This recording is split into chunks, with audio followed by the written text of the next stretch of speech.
What if what you believe is wrong? What if I could show you that there's things in the Quran that just aren't true? Have you ever heard that Well, then, before? what do you believe? I believe that the Quran and the Bible, they can't both be true at the same time because they teach opposites. But the Quran itself, when you read it, it has things that just aren't true. Have you ever heard those before? Like what? For instance, let me ask you this question. Where do you believe that the sun sets at the end of the day? You ever heard that before? Like the sun rises and Um, it sets? I would assume it goes around, like astrology wise or astronomy wise. Exactly right, my friend. It's not on the earth, it's in outer space. It rises in the east, it sets in the Orbit. west. We orbit. We orbit around the sun. Just like that, my friend. But back in the day, back in Muhammad's time when the Quran was written, they didn't know about that. They didn't have satellites and things like that. So the people, they asked the Prophet Muhammad, hey, where does the sun set? And this is what he says, and this is in Quran chapter 18, verse 86, and this is Sahil International. You can look it up. I'm not making it up.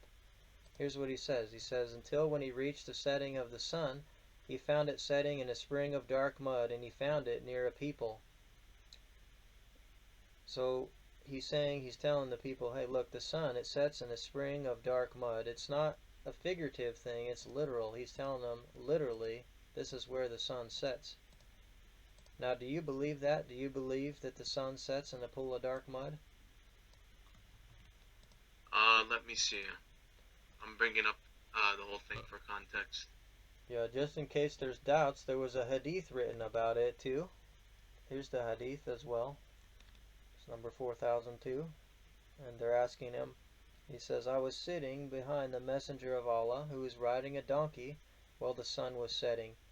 He asked, do you know where this sets? I replied, Allah and his apostle know best. He said it sets in a spring of warm water. He's talking about a literal place where the sun sets. It's not figurative, it's not metaphorical, it's literal. And if you look up there, on the bottom of that Quran quote, it says, O Dhul-Qarnayn, or I'm not sure how to pronounce that correctly, but he's mentioning a name. Now, Muhammad is getting this information from the popular wisdom at that time, which was from Alexander the Great, which was saying that the sun sets in a pool of dark mud on the earth. It sets somewhere on the earth. And he took this popular information and he passed it on as being truth. He's saying, look, this is what happens. Again, they didn't have satellites at that time. They didn't know that the sun was in outer space or whatnot. So he's teaching this thing as being fact. But clearly, you and I, we both know that that's not true. That's not the case. And the scholars, they've said lots of different things about it. But here's the thing. There's 3 different translations. They all pretty much say that in the same way. And even the Arabic people will say that it's the I'm right not gonna. translation. I didn't hear anything you've said so far. I'm just trying to read the context before I give Yeah, you a response. yeah.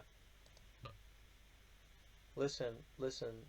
I would say to you, write it down. You're gonna have to study up on this one, okay? If I'm putting it to you like I this, mean, it I might. can I can also I can also give you things from the Bible that are incorrect as well.